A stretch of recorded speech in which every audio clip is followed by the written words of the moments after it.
제1 잠언 묵상 버전 2번째 6장 개미도 인식하는 삶을 인식하지 못하는 안타까움. 개미도 인식하는 삶을 인식하지 못하는 안타까움. 6절에서 11절 말씀입니다. 게으른 자여 개미에게 가서 그가 하는 것을 보고 지혜를 얻으라. 개미는 두령도 없고 감독자도 없고 통치자도 없으되 먹을 것을 여름 동안에 예비하며 추수 때의 양식을 모으느니라. 게으른 자여 네가 어느 때까지 누워있겠느냐. 네가 어느 때에 잠이 깨어 일어나겠느냐. 좀 더 자자, 좀 더 졸자, 손을 모으고 좀 더 누워있자 하면 내 빈궁이 강도같이 오며 내 곰핍이 군사같이 이르리라. 삶은 세 가지 중 하나의 상태에 처해지게 됩니다. 첫 번째는 생명력이 없듯 삶에 대한 열정과 동기부여 자체가 상실된 상태. 두 번째는 생명력은 있으나 삶이 잘못된 방향에서 최선을 다하는 상태. 세 번째는 생명력을 얻고 또한 더 풍성한 생명력을 얻듯 예수와 동행하는 상태. 하나님께서 지으신 세상 지음을 받은 사람의 삶은 생명력이 예수 그리스도께로부터 얻어지게 되고 또한 더 풍성한 생명력을 얻는데, 그렇지 않고도 삶이 잘못된 방향에서 최선을 다하게 된다는 것 자체가 굉장히 안타까움이죠. 그러나 더 큰 안타까움은 생명력 자체가 없어서 삶에 대한 열정과 동기부여가 상실된 상태입니다. 이것을 예수님께서는 마태복음 7장에서 산상수훈 제일 마지막에 사람의 삶이 반석 위의 집이냐 모래 위의 집이냐로 비유하시면서 세 가지 상태를 또 동일하게 말씀하셨죠. 삶이 모래와 같은 상태, 아무런 생명력도 없고 뭔가 동기부여나 열정이 없는 상태. 두 번째는 모래 위에서 세워지는 집의 상태, 곧 무너짐이 심하게 되죠. 세 번째는 반석 위에서 세워지는 집으로 우리의 인생을 비유하셨습니다. 무엇보다도 이 신앙생활을 하는 이들의 삶에서 이런 모습들이 나타날 수 있다고 성경은 경고합니다. 그래서 요한계시록 3장에 보면 라오디게아 교회에게 말씀하실 때에 그들의 영적 형편이 차갑지도 않고 뜨겁지도 않고 즉 차가운 상태, 뜨거운 상태, 차갑지도 뜨겁지 않은 상태로 설명하고 계시죠. 결국 오늘 본문 말씀을 보면 오늘 우리 삶의 여러 가지 문제점 중에 가장 안타까운 문제점, 즉 죄인이기 때문에 그 죄의 지배 현상으로 인하여 피할 수 없는 문제점을 가장 안타까운 문제점을 제시하는데, 그것은 바로 삶의 자세가 잘못되었고 그 자세가 열정과 동기부여가 없는 상태에 있더라라는 것입니다. 자, 이 부분을 좀 더 설명을 해볼게요. 먼저 사람이 잘못된 삶의 자세를 취하는 것 중에 가장 대표적인 게 이 자유라는 개념 자체에 대한 잘못된 이해를 가지고 있습니다. 자유라는 개념, 단어의 그 개념 자체를 잘못 이해하는 경우가 많습니다. 성경이 말하는 자유는 예수님을 따르는 것, 성령 충만한 것, 사명을 위해 목숨을 다하고 헌신하는 것, 이런 것들이 성경이 말하는 자유입니다.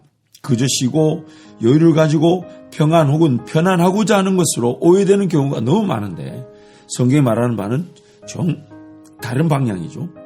그러므로 성경이 말하는 자유라는 것은 내가 하고 싶은 것을 하는 것이라기보다는 내가 해야만 하는 일이, 하고 싶어하는 일이 되는 것입니다. 성경이 말하는 자유는 하나님의 목적과 사명에 따라 쓰임을 받을 때 처음에는 그 목적과 사명에 준비되어 있지도 않고 관심도 없었는데 예수님을 믿고 예수님을 따르다 보니까 이제 목적과 사명의 길로 걸어가게 되죠. 그러면서 자연스럽게 그 목적과 사명의 그런 인도하심에 따라 쓰임을 받고 세워지고 인정을 받으면서 하나님께서 내 삶을 이걸 위해 준비해 놓으셨고 이걸 위해 인도하길 원하셨구나. 그때 우리는 자유를 경험하게 되죠.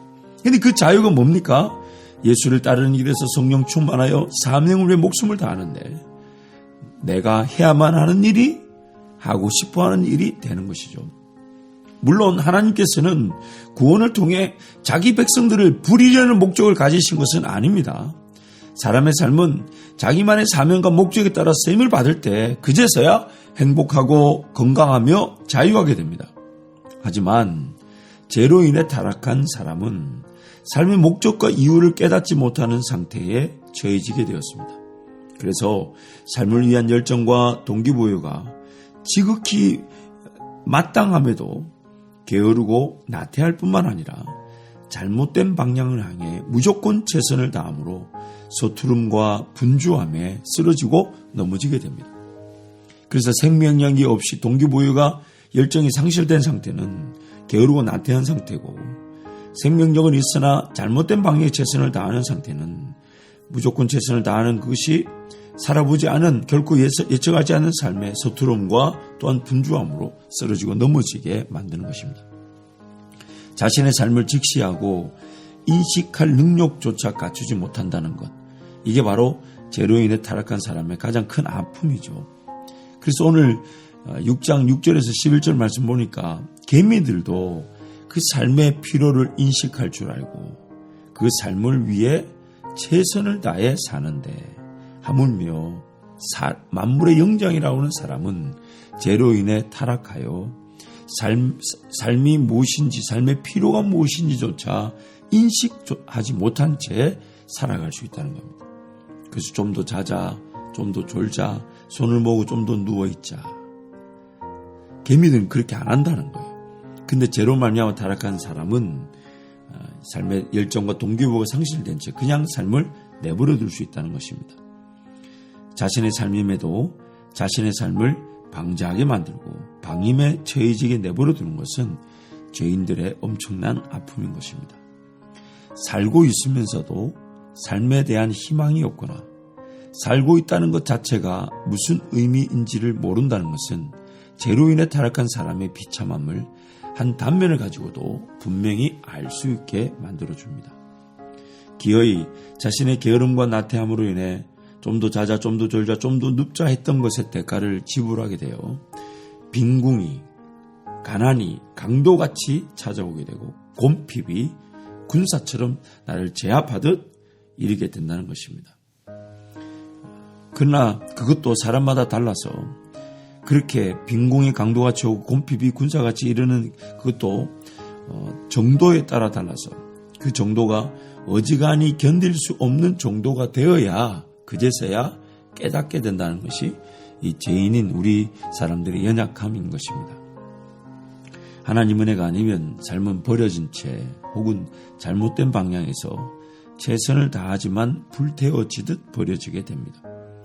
하나님께서 은혜를 주셔야 삶은 비로소 올바른 생명력의 에너지를 얻어 하나님과 동행하게 되고 하나님과의 동행을 통해 더욱 풍성한 생명의 은혜를 누리게 되는 것입니다.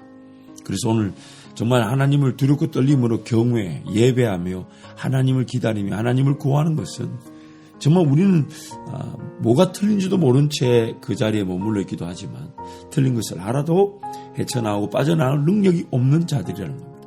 또한 수도 없이 많은 내용들을 고려해야 되고 또한 지금 이 순간에도 뭐가 필요한지 모를 뿐만 아니라 뭐가 지금 고려되어지조차 알지 못한 채 살아갑니다. 그러면서 사는 거 보면 참 얼마나 용감한지 모릅니다.